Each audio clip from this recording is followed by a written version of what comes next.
Eu queria ler um texto, mas dias atrás, antes de ler o texto, quero contar isso aqui. Dias atrás, eu fui surpreendido, por uma ligação dizendo: pastor, a igreja está inundando de água. Eu digo: meu Deus do céu, e estava mesmo. E recebi fotos, geralmente Binho, nosso faz tudo aqui, porque pelo amor de Deus, pensa num MacGyver. Veio para cá e já me mandou foto de tudo, tal, subiu no telhado, viu um monte de coisa. E a gente tem a triste notícia que a gente vai ter que fazer uma obra grande aqui em cima. Já falei até com o proprietário da casa, mas a gente está fazendo orçamentos e foi água no gabinete, molhou não sei quantos livros meus. E eu digo: oh, Jesus, recupera esses livros. E lá no Ministério Infantil, quem visitou vai ver que as paredes lá estão tiradas lá, muita coisa, porque escorreu água por tudo quanto é lugar. A gente descobriu que esse telhado aqui precisa de uma reforma mesmo, esse lado de cá. Mas aí eu fiquei com aquilo na cabeça, sobre obras, e estamos providenciando essas coisas. Terça-feira, na nossa assembleia, quem sabe a gente já tem orçamento e eu vou incluir essa pauta para a gente conversar aqui. Terça-feira, às 20h, os membros da igreja estão convocados para aquela assembleia. E vai ser muito importante você estar presente, porque é a prestação de contas do ano passado. E então a gente conversa sobre isso. Mas isso me remeteu a esse texto de 1 Coríntios, capítulo 3, que eu queria ler com os irmãos. E você pode acompanhar 1 Coríntios 3, a partir do 1, diz assim a palavra de Deus: eu, porém, irmãos, não pude falar a vocês como a pessoas espirituais, e sim como a pessoas carnais, como a crianças em Cristo. Eu lhes dei leite para beber, não pude alimentá-los com comida sólida, porque vocês ainda não podiam suportar, nem ainda agora podem, porque vocês ainda são carnais. Porque se há ciúmes e brigas entre vocês, será que isso não mostra que são carnais e andam segundo os padrões humanos? Quando alguém diz: eu sou de Paulo, e outro diz: eu sou de Apolo, não é evidente que vocês andam segundo padrões humanos? Quem é Apolo? Quem é Paulo? Outras versões dizem: o que é Apolo e o que é Paulo? São servos por meio de quem vocês creram, e isto conforme o Senhor concedeu a cada um. Eu plantei, Apolo regou, mas o crescimento veio de Deus, de modo que nem o que planta é alguma coisa, nem o que rega, mas Deus que dá o crescimento. Ora, o que planta e o que rega são um, e cada um receberá a sua recompensa de acordo com o seu próprio trabalho. Porque nós somos cooperadores de Deus, e vocês são lavoura de Deus. E aí chega, a partir daí onde eu quero chegar, e edifício de Deus. Vê o verso 9 de novo. Porque nós somos cooperadores de Deus, e vocês são lavoura de Deus, e casa de Deus, edifício de Deus. Segundo a graça de Deus que me foi dada, lancei o fundamento como um sábio construtor, e outro edifica sobre ele, porém cada um veja como edifica. Porque ninguém pode lançar outro fundamento, além do que foi posto, o qual é Jesus Cristo. E se o que alguém edifica sobre o fundamento é ouro, prata, pedras preciosas, madeira, feno ou palha, a obra de cada um se tornará manifesta, pois o dia, D maiúsculo, a demonstrará, porque será revelada pelo fogo, e o fogo provará qual é a obra de cada um. Se aquilo que alguém edificou sobre o fundamento permanecer, esse receberá a recompensa. Se a obra de alguém se queimar, esse sofrerá dano, porém ele mesmo será salvo, mas como que através do fogo. Vocês não sabem que são santuário de Deus e que o Espírito de Deus habita em vocês? Se alguém destruir o santuário de Deus, Deus o destruirá, porque o santuário de Deus, que são vocês, é sagrado. Vou repetir e leia comigo novamente em voz alta esse verso 17. Se alguém destruir o santuário de Deus, Deus o destruirá. Juntos, porque o santuário de Deus, que são vocês, é sagrado. Amém? Fecha seu olho, põe a mão no coração e faz aquela oração que só você pode fazer. Pede a Deus para falar com você. Senhor, aqui está teu povo reunido, aqui está, Senhor, tua igreja, santuário do Senhor. Aqui está, Senhor, um povo que precisa da tua voz, precisa da tua palavra, precisa da tua direção. E um povo, Senhor, que tem a honra de receber o Senhor na nossa comunidade, na nossa união, na nossa unidade, na nossa igreja. Deus, que o Senhor possa falar conosco nessa noite. É minha oração, em nome de Jesus. Amém.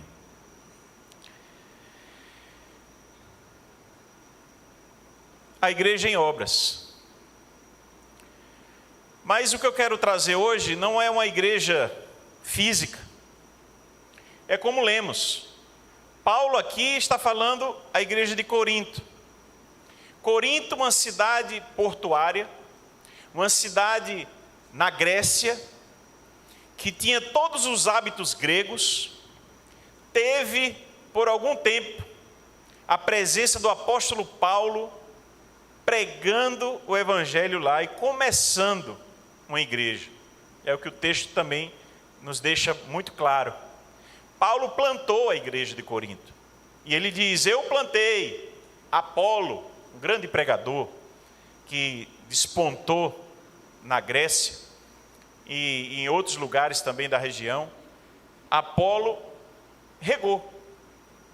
E assim, num trabalho conjunto, um fazia uma coisa, em outro tempo chegou outro e fez outra. E a obra de Deus, por ele, foi dado crescimento. Mas há coisas bem interessantes aqui. A igreja de Corinto, ela é uma igreja, e quando falo igreja, se lembre, estou falando das pessoas, jamais do tempo. No contexto bíblico, igreja são as pessoas, é o povo de Deus reunido. E aí, essa igreja era uma igreja que se considerava muito santa, muito espiritual. Mas se você leu o livro inteiro de Coríntios, primeira carta aos Coríntios, você vai perceber que era uma igreja que tinha muitas deficiências. E isso, quem sabe, é um assunto mais detalhado para a escola bíblica dominical. Mas aqui quero pegar a ideia geral. Uma igreja imatura. Hebreus capítulo 5, verso 11, diz assim: a esse respeito, temos muitas coisas a dizer, coisas difíceis de explicar, porque vocês ficaram com preguiça de ouvir.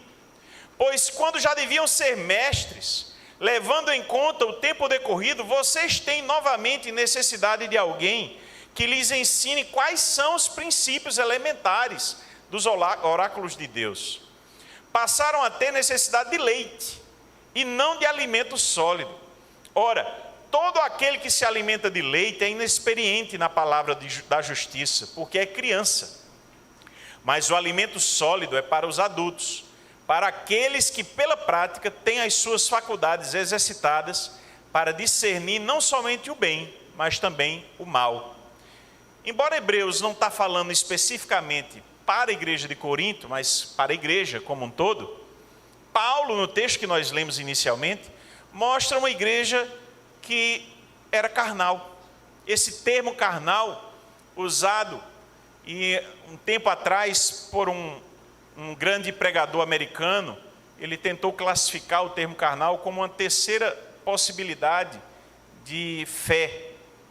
Mas quando você vai à palavra e faz um estudo mais amplo, você percebe que a pessoa só é ou um filho de Deus que abraçou o Evangelho, que entendeu, mesmo que ele seja um pecador, mas que abraçou o Evangelho e quis o sacrifício de Cristo para a sua vida, entendeu e creu. Ou você tem as outras pessoas que não acreditam exatamente daquilo. E aí tem uma misturada de possibilidades aqui. Não existe uma terceira opção, de alguém que creu e vive ainda no pecado, por exemplo. E aí é muito claro, quando você percebe, trabalhando a ideia de Paulo, que esses irmãos, eles precisavam amadurecer. E havia um problema teológico na igreja. Era uma igreja que não saiu dos fundamentos. Era uma igreja que precisava de uma linguagem bem simples. Precisava de entender as coisas mais elementares. E isso se repetia, mas a prática não chegava.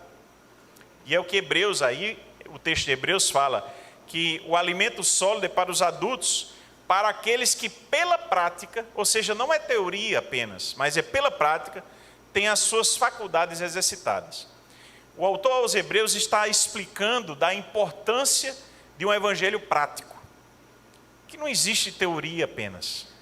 Se você não tem vida prática com Deus, você não pode ser chamado de cristão.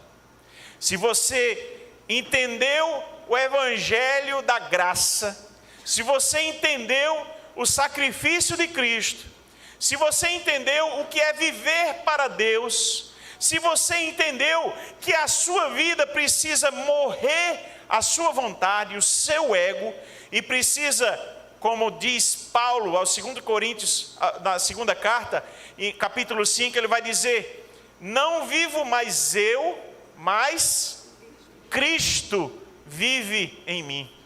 Se você entendeu o evangelho, entendeu que não é mais viver para você, viver para si, mas viver para Deus, servindo ao próximo, servindo aos outros. Se você entendeu isso, você não vai viver uma vida mais deliberadamente enraizada no pecado. Por isso que, sem medo de errar, alguém que está imerso no pecado, alguém que escolheu essa prática na vida e não se incomoda com isso, aquilo não tem mais nenhuma influência, muito provavelmente essa pessoa nunca entendeu o evangelho da cruz, nunca entendeu. Tornou a graça barata, tornou o sacrifício de Cristo como nada. Envergonha o evangelho, envergonha e desonra Deus. Sabe, irmãos, temos vivido dias onde as pessoas não têm mais temor a Deus.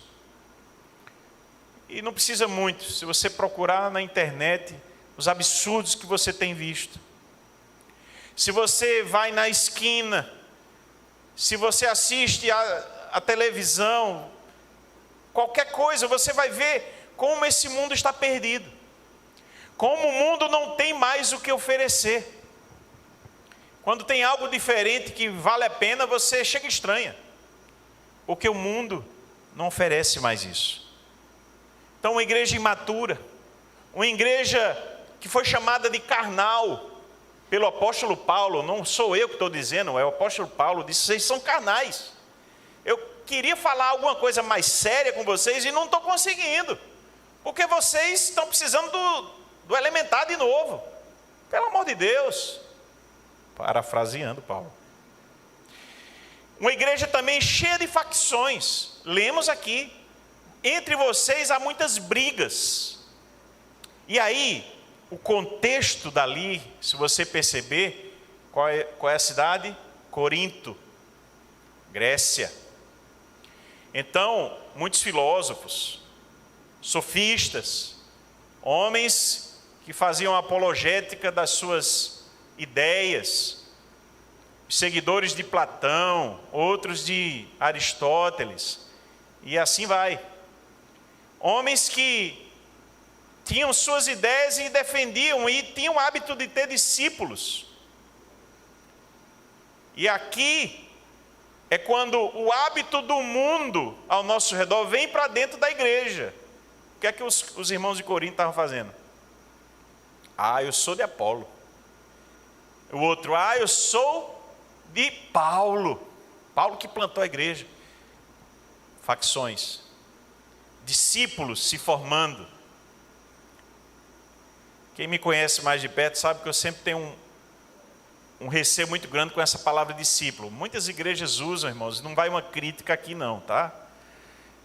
Mas quando eu escuto meu discípulo, esse aqui é o meu discípulo, alguma coisa mexe dentro de mim, me dá uma angústia. Porque a gente não é mestre de coisa nenhuma, irmãos.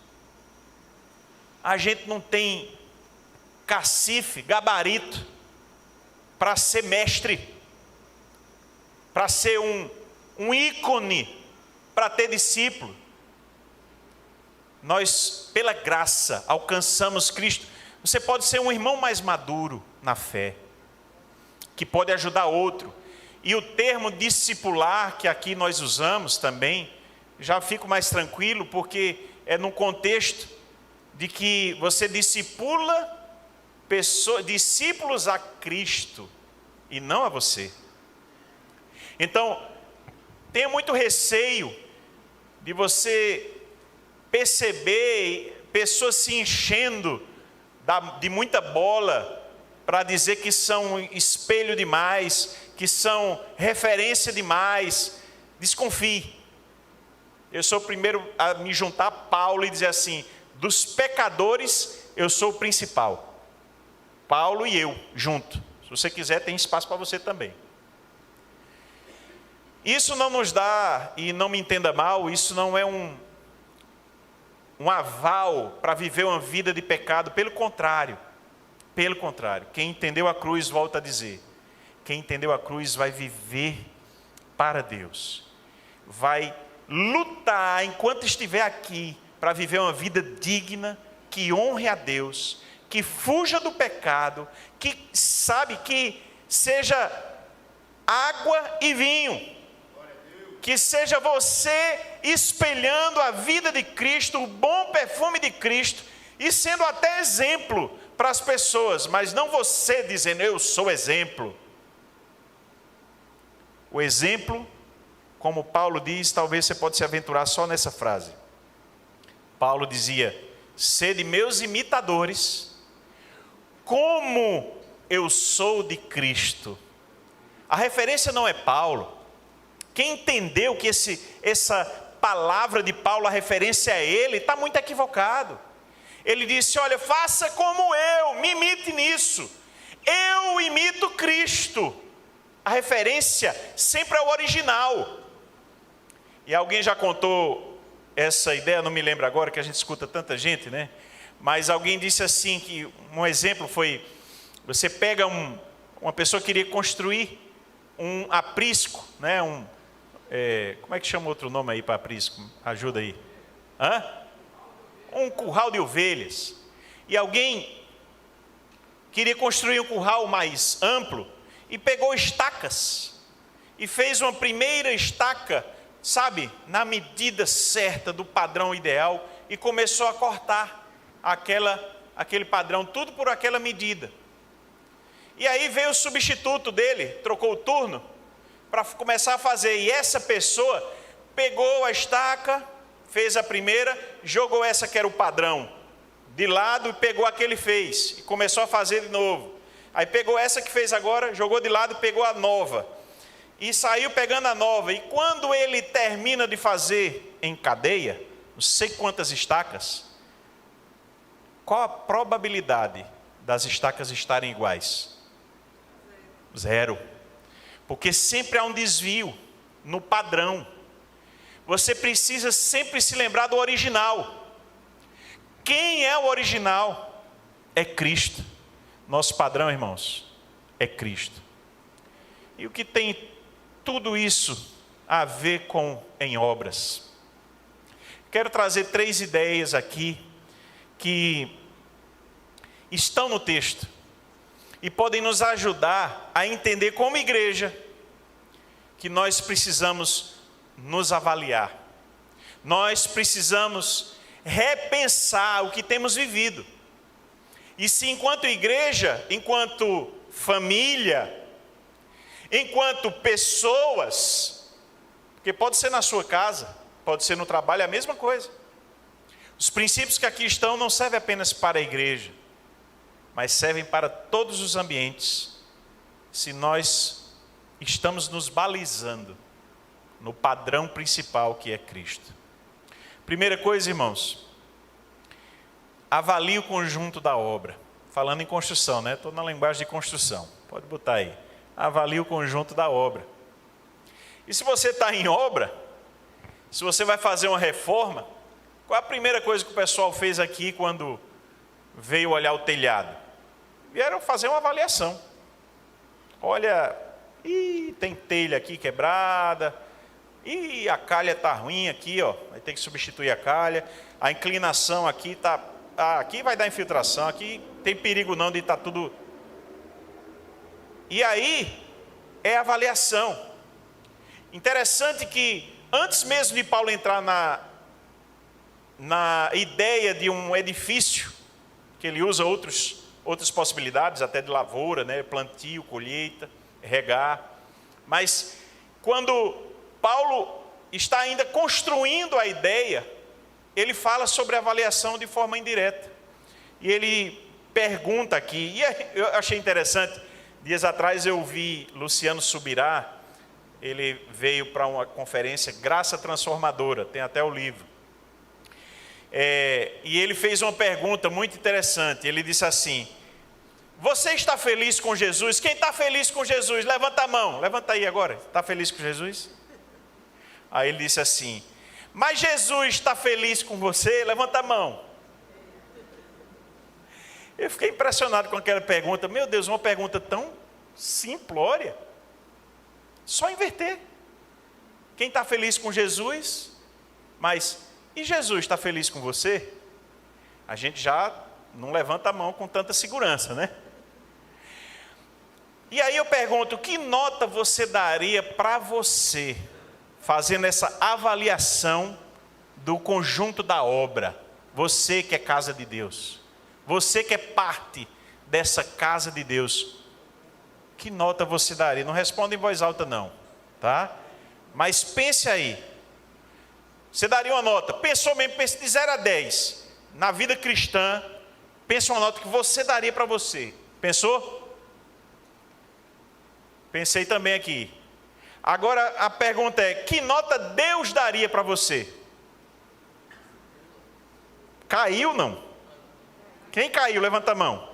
Misericórdia, a minha despencou.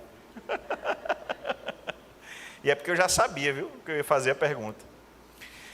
Enquanto pessoa, enquanto igreja, enquanto família, como é que nós podemos nos avaliar? Porque se nós nos avaliarmos, essa experiência simples que eu fiz com você hoje, você vai perceber que sempre a gente tem uma tendênciazinha a aumentar a nossa nota. Dá um 7,5 aí, pelo menos, aí, para ser aprovado, dá um 8. Sobe. Vai ter alguém que vai se aventurar, me dá um 9. Ai, Jesus, misericórdia. Como avaliar esse conjunto da obra? Como você vai subir no telhado da sua vida e olhar de cima, tem telha quebrada, a calha está precisando ajeitar. Como? E aí eu fico pensando, Paulo nos dá essa dica, está no texto. E Jesus também nos dá uma dica. É muito fácil nós enxergarmos de modo diferente, ou melhor até, não enxergarmos aquilo que a gente precisa mudar numa autoavaliação que a gente faça. Como isso aí é possível? Jesus disse sobre o homem que reparou o cisco no olho do irmão e não reparou na trave, tem uma trave no seu próprio olho. Nós entendemos Jesus explicando isso, está em Mateus capítulo 7, verso 3. Por que você vê o cisco no olho do seu irmão, mas não repara na trave que está no seu próprio olho? Ou como você dirá a seu irmão: deixe que eu tire o cisco do seu olho, quando você tem uma trave no seu próprio? Hipócrita, tire primeiro a trave do seu olho, e então você enxergará claramente para tirar o cisco do olho do seu irmão. Eu estou convencido que nós não fazemos uma boa avaliação quando o assunto somos nós mesmos. Eu estou convencido. Além do que a Bíblia nos fala, certo? E aqui Paulo, se lembra, vamos para o texto agora que eu li. Paulo diz: olha, vocês, tem briga entre vocês, tem contenda entre vocês. Paulo estava fazendo o quê, irmãos? Uma avaliação. E Paulo era aquela pessoa que plantou a igreja. Paulo tinha amor pelos irmãos. Paulo se doou, foi para lá, se mudou para Corinto, ficou meses em Corinto, para poder ensinar as pessoas os princípios elementares, evangelizar as pessoas. Paulo foi lá, irmãos, por amor a Cristo, em primeiro lugar, depois por amor a eles. E aí veja, Paulo, que amava, disse, ainda inspirado pelo Espírito Santo, disse: vocês estão brigando, tem contenda no meio de vocês. Vocês são carnais, vocês são infantis. Acorda para Jesus. Parafraseando de novo Paulo. Acorda. Vocês não estão bem, não. Vocês estão pensando que estão bem, é? Vire para quem está do seu lado e pergunta assim: você está pensando que você está bem, é?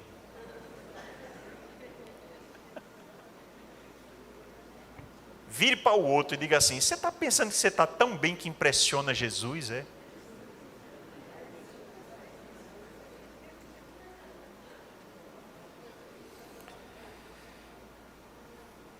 Eu, irmãos, não pude falar a vocês como a pessoas espirituais, e sim como a pessoas carnais, como a criancinhas em Cristo. Dei leite para vocês beberem. Não pude alimentá-los com comida sólida, porque vocês ainda não podem suportar. Nem ainda agora podem. Paulo estava assim, massacrando, mas em amor. Você já foi massacrado em amor? Quem já foi massacrado em amor? Já? Já. Eu já. Já contei para os irmãos, né? Vou contar para quem veio hoje, rapidinho. Fiz um curso na igreja MIR com o querido pastor Ricardo, que moeu. Porque no curso, em um determinado momento, dizia assim: pegue para as pessoas que amam você, não é qualquer pessoa não, e sente, e diga assim: pode falar. Fale o que eu preciso mudar. Fale. Aí eu caí na besteira de fazer isso lá em casa. Reuni Patrícia e os meninos. Aí disse: fala aí o que eu preciso mudar. Não me lembro quem, um dos meninos fez: pai, a gente pode falar mesmo? Eu digo: meu Deus do céu. E aí começou: você vai ouvir mesmo, mas você é muito grosso, viu? E você não tem paciência aqui em casa, não. E você, não sei o quê. E eu fui ficando desse tamanho, irmãos. Com vontade de me defender. Espera aí, você não disse para a gente dizer? Agora segura a onda aí. Gente que me amava. Eu estava com uma trave no olho, irmãos. Trave. Sem enxergar. E querendo enxergar o cisco no olho dos outros. Tenha coragem. Escolha o momento certo. Peça a alguém que é de Deus. Tem que ser de Deus, né? Não vai pedir para outra pessoa, não. Porque é interessante alguém: vou fazer isso. Aí pega uma pessoa que tem os mesmos erros que você para lhe dar o aval. Para dizer: nada, que besteira, pai. Tu é gente boa demais. Vamos para ali. Você quer, vamos fazer. Aí vai os dois pecar. Não é assim. Peça a alguém que ama você, tenha maturidade espiritual, e diga: Fala para mim. O que é que eu posso melhorar na minha vida? É um desafio e tanto. Se você conseguir fazer isso, você vai ver o resultado que vai dar. Mas não fique triste, não. Fique feliz, porque Deus está transformando. Use padrão cristão nessa avaliação. Lembra qual é o padrão? Qual é a estaca, gente? Eu sou imitador de Paulo, não. Imitador de Cristo. De Cristo. Eu imito Paulo no imitar Cristo. É isso que eu imito. Muito bem, irmãos. Tem outras coisas aqui, mas eu vou... Sim, só mais uma coisa aqui, dentro desse tópico. Nós, às vezes, não percebemos, e eu queria trazer ainda duas situações. Eu preguei aqui em Lucas 22, quando eles estavam na ceia, e ali havia uma discussão sobre quem era o maior. E é quando Jesus pega a bacia com uma toalha e vai lavar os pés do discípulo. Você sabia que a discussão, quem era o maior? Provavelmente era para poder ver quem ia lavar os pés, porque era o menor entre uma comunidade, entre uma família, era o servo mais simples que fazia esse serviço. Então a gente se pega ali na ceia, ninguém tinha lavado nada ainda, os pés sujos da caminhada. E o hábito cultural era lavar os pés. O servo mais simples lavava os pés. E aí estavam os discípulos discutindo quem era o maior, para ver quem era o menor, possivelmente. Aí Jesus pega e vai lavar os pés deles. E diz mais assim: eu estou lavando os pés de vocês para que sirva de exemplo a vocês. Gente, o padrão de Cristo é diferente. Nós não estamos aqui para ser servidos. Nós estamos aqui para servir. Nós estamos aqui não para acusar o irmão, mas para lavar o pé do irmão, tirar a sujeira dele. Quando você quiser apontar para o erro do outro, ao invés disso, vá lá em amor e limpe a sujeira dele. Lave os pés dele, ao invés de reclamar. Às vezes a pessoa não sabe nem o que o outro está passando. Às vezes você vê alguém irritado, vê alguém, sei lá, fazendo uma atitude que não justifica. Mas você, ao invés de amar, você vai criticar. Se amássemos mais e criticássemos menos, o mundo seria diferente. Segunda coisa, irmãos. Meu Deus, o tempo passa rápido. Edifique sobre fundamento sólido. Primeira coisa, avalie o corpo da obra. Veja tudo, né?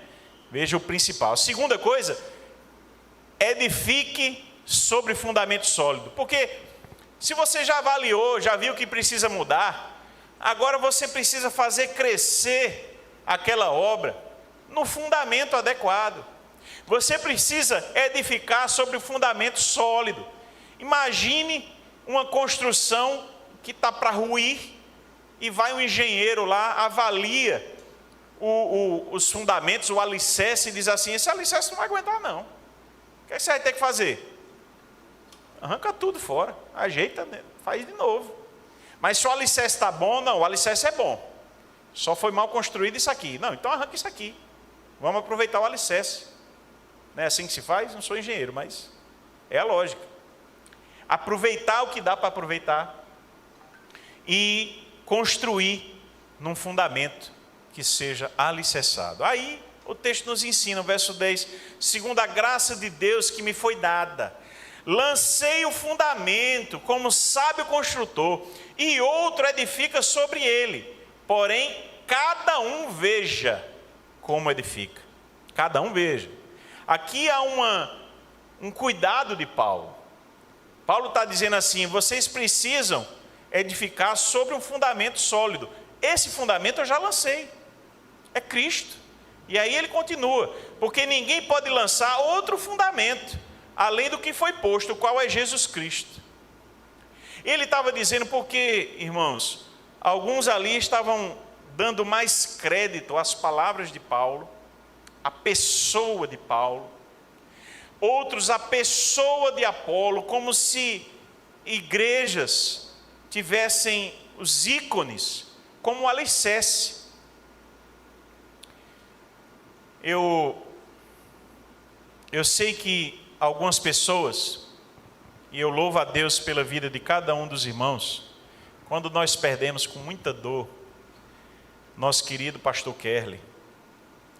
Teve gente aqui, está me ouvindo aqui, e disse assim: pastor, eu não tenho nada contra o senhor, mas eu não estou conseguindo entrar na igreja. A memória do pastor Kerley é muito forte. E eu entendi aqueles irmãos. Eu digo: meu irmão, se precisar do tempo que for necessário, conte comigo. Não tem problema não, deu tempo. Vamos passar esse luto e vamos seguir. A obra aqui não pode parar, eu tenho que continuar a obra.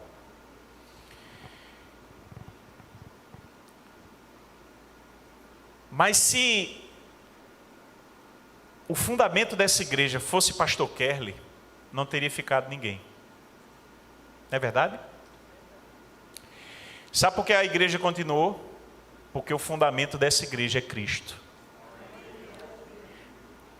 E talvez alguém que saiu não voltou mais, eu vou entender as várias razões, mas talvez uma das razões é porque não tinha o fundamento da igreja como Cristo. Talvez, não sei, não dá para julgar.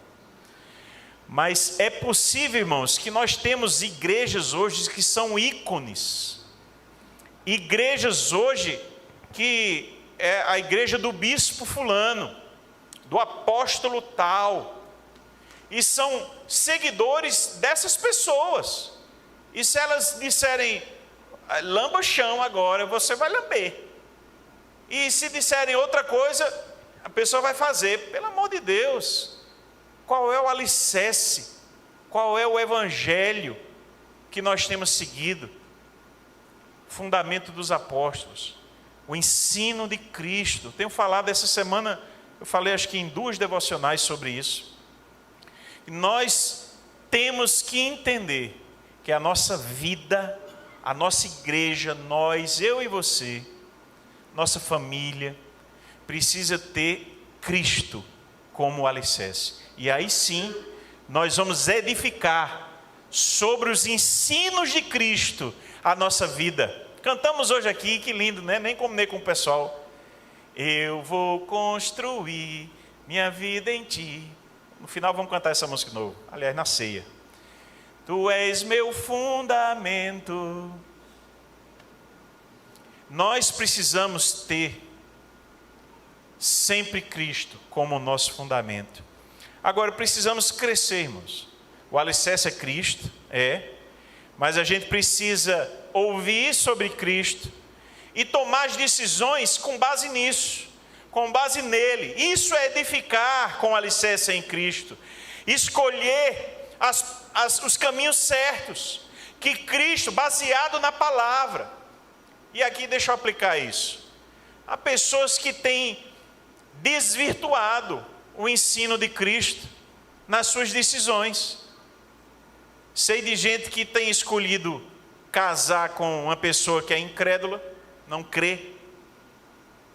Está desvirtuando o ensino de Cristo. Luz e trevas, não tem comunhão, julgo desigual.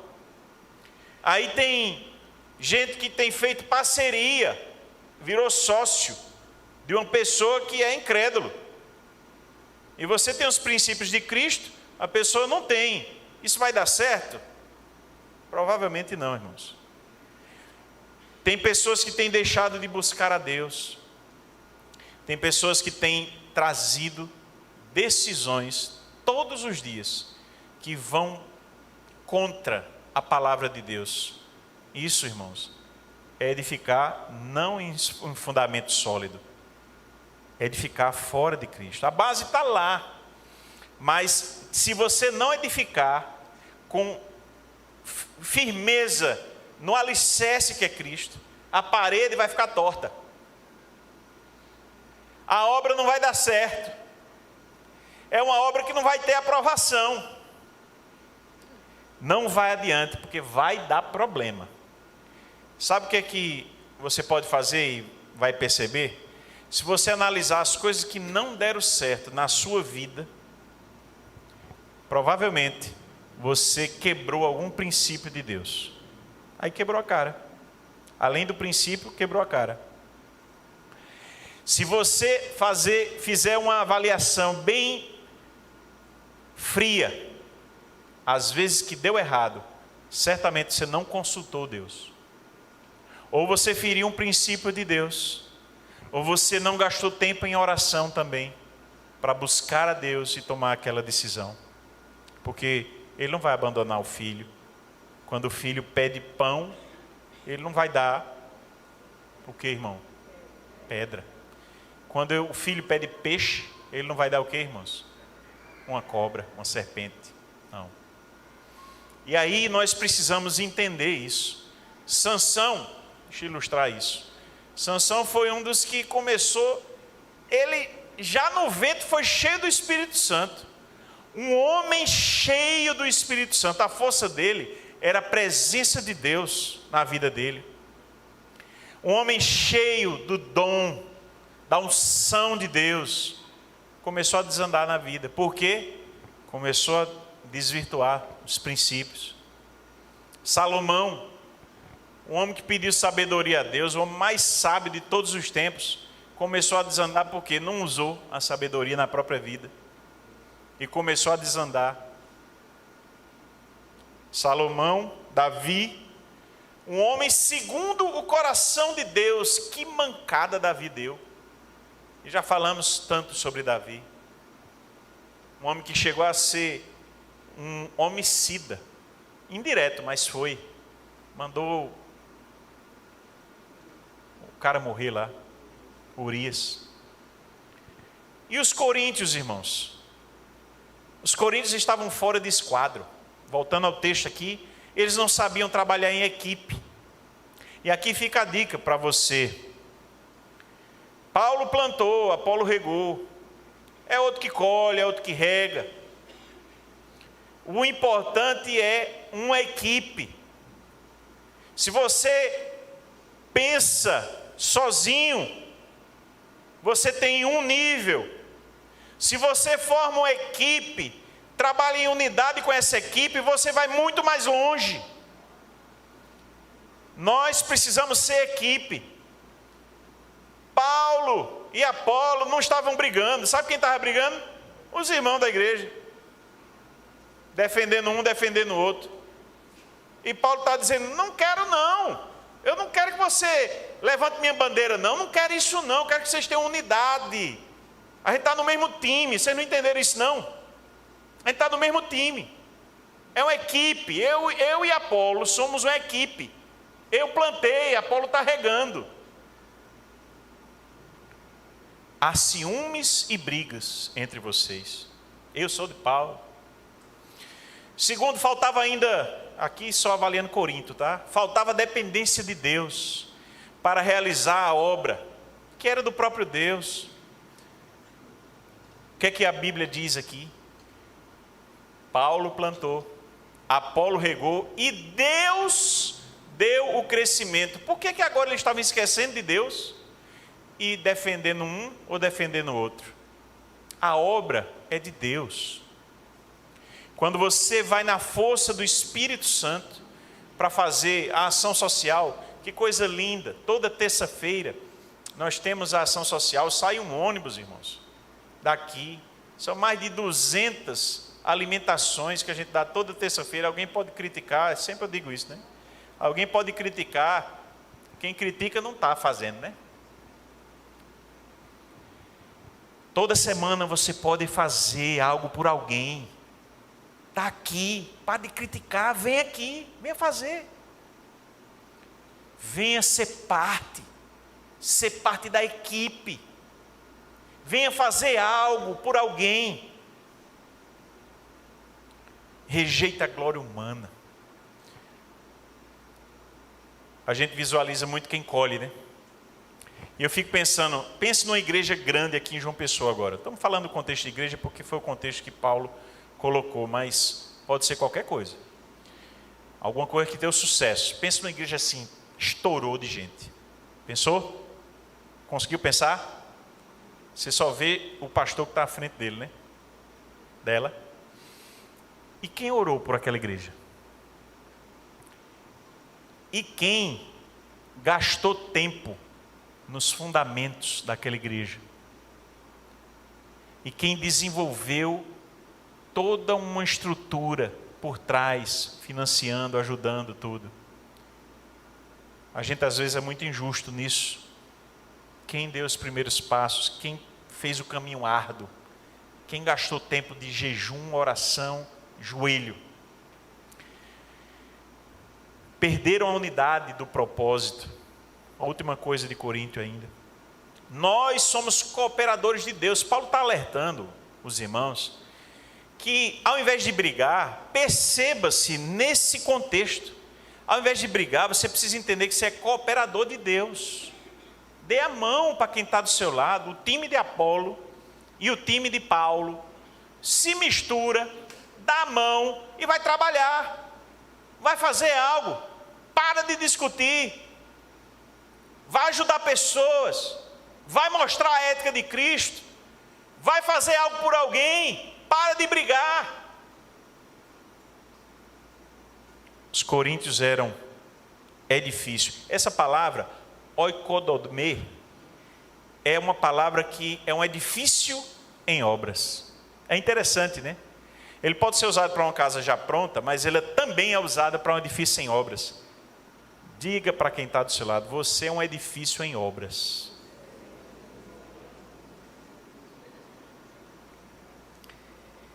Nós somos, irmãos. Por fim, se nós precisamos fazer uma avaliação desse conjunto da obra, se nós precisamos edificar sobre um fundamento sólido, nós também precisamos saber que toda obra será testada. E aqui há uma recomendação grande. Aí eu quero que você preste atenção. Porque enquanto eu estudava isso aqui, eu tremi na base. Olha, avalie bem mesmo. Avalie. Edifique bem. Porque o teste dessa casa vai vir. O teste da obra da sua vida vai vir. Você já ouviu falar do dia mau? Dia mau. Aqui é o alerta que teremos o dia mau na nossa vida. O alerta que a prova virá. E às vezes são muitas.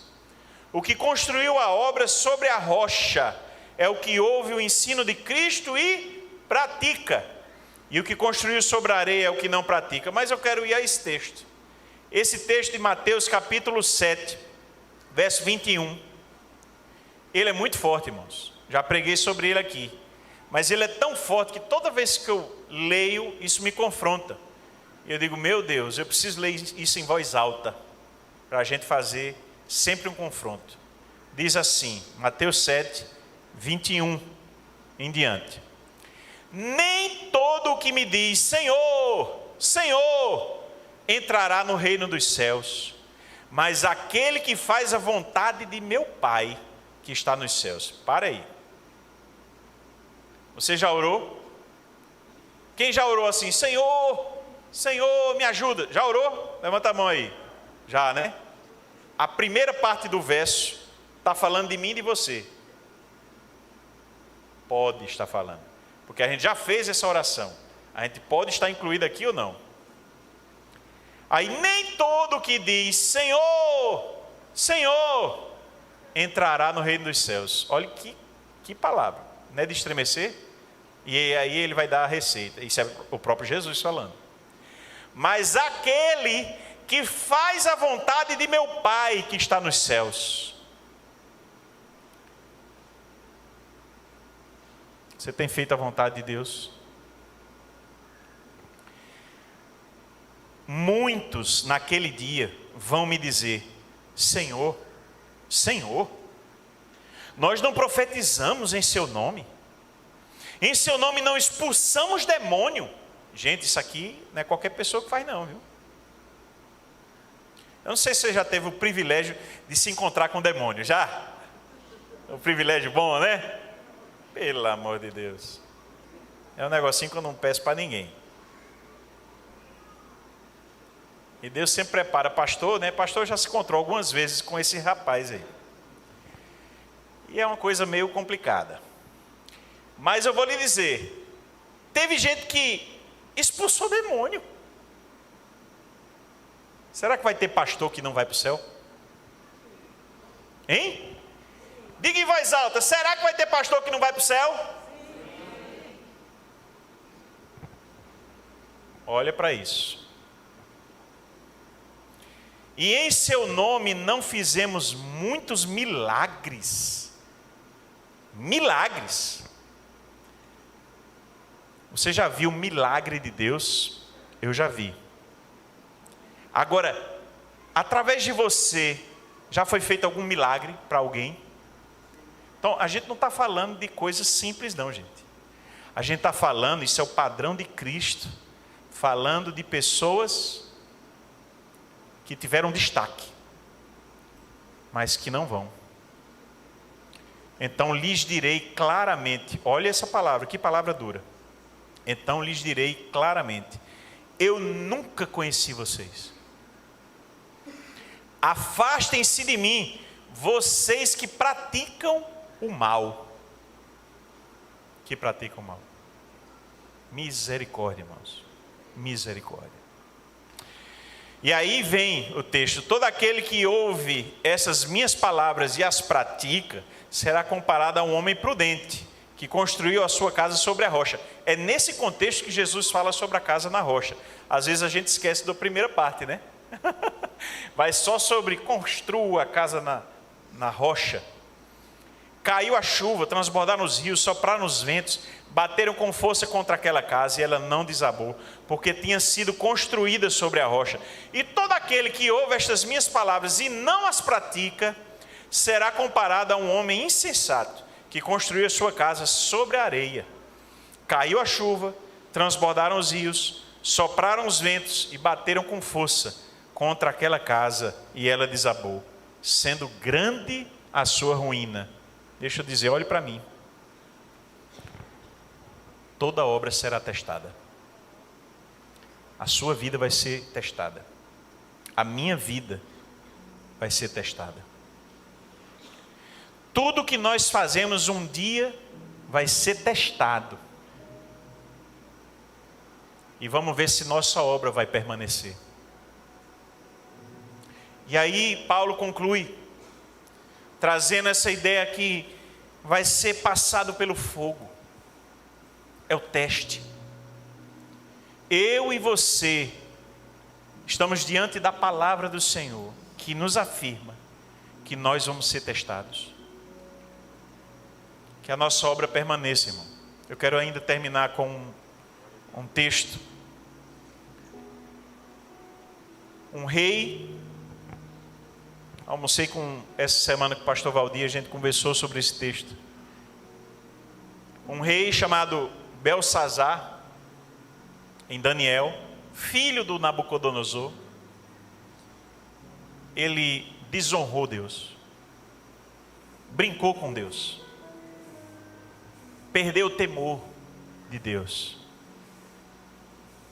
Ele fez uma abominação.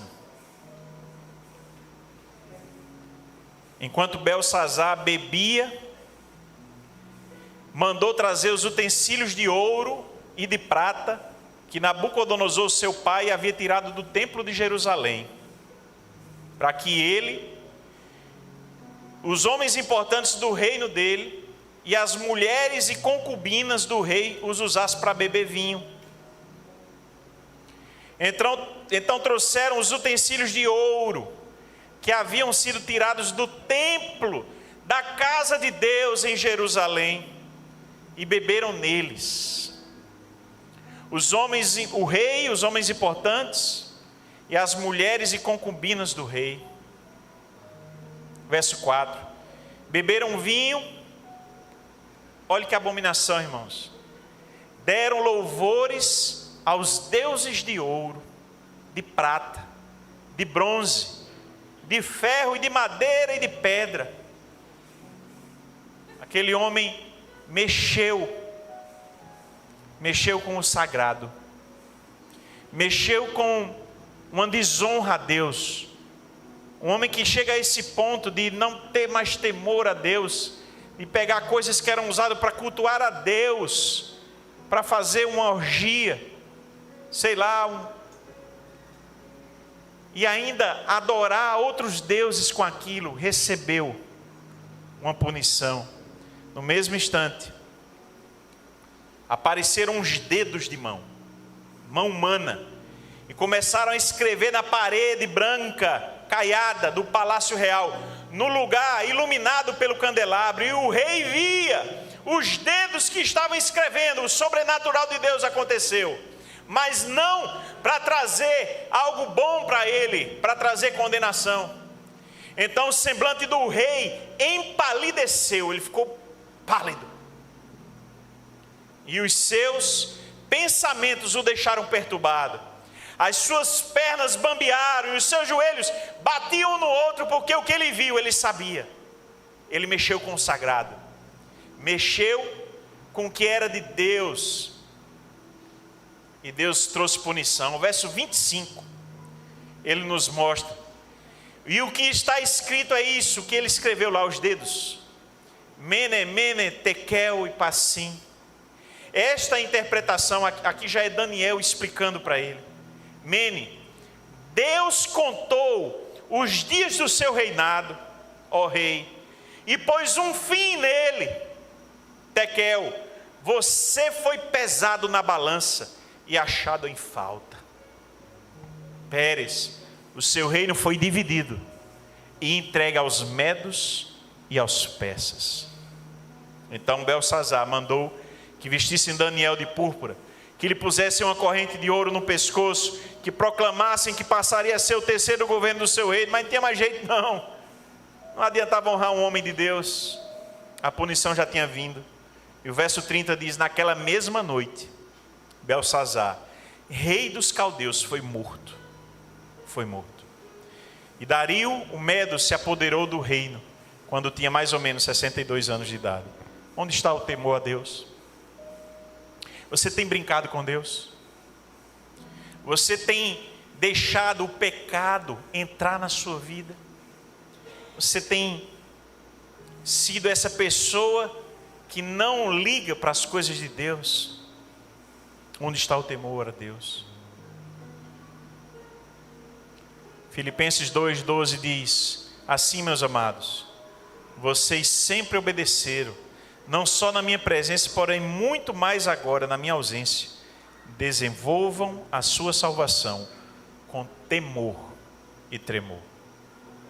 Sabe, irmãos, nós temos vivido dias onde o temor se perde, onde pessoas não ligam mais para as coisas de Deus. E eu não quero trazer culpa, não quero. Eu quero trazer temor. Eu quero que você hoje olhe para essa mesa e antes de ceiar, você seja alguém que tenha renovado em você o arrependimento. Alguém que tenha renovado em você um pedido real de misericórdia. Senhor, muda minha vida. Senhor, a partir de hoje, eu quero largar isso. Eu quero ser alguém diferente. Eu quero fazer algo novo da minha vida. Senhor, me dá a graça de ter minha vida transformada, mudada hoje. Feche seu olho onde você está. Vamos orar. Queria que todos fechassem o olho. Eu vou fazer uma pergunta muito simples hoje para você. Se você entende que a sua vida precisa ser mudada hoje, não sei se é uma área só, não sei se é a direção que você tem andado, não sei, mas você está vendo que tem alguma coisa errada, tem alguma coisa que precisa ser feita,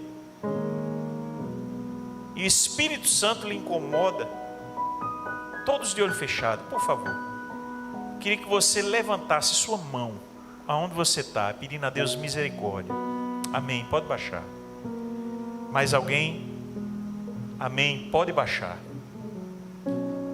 Você quer mudança de vida hoje? Alguma coisa que está incomodando? Levante sua mão onde você está. Deus está vendo, amém, pode baixar. Amém, amém, amém, eu estou vendo lá atrás. Amém. Estou vendo ali. Pode baixar. Amém. Amém. Glória a Deus. Senhor, aqui está teu povo. Aqui está teu povo, Senhor, que está em obras, que entende, ó Deus, que precisa ser transformado ainda. Deus, eu oro por cada um desses, Senhor, que levantou a mão, que se coloca, Deus, muda a minha vida, muda a minha história, muda quem eu tenho sido e me faz, ó Deus, andar por novos caminhos, trilhar novos passos. Deus, eu peço força, peço, Deus, coragem, peço, ó Deus, que o teu Espírito Santo possa ajudar cada um desses, ó Deus, possa ajudar a tua igreja hoje, até aqueles que estão em casa, assistindo pelo canal.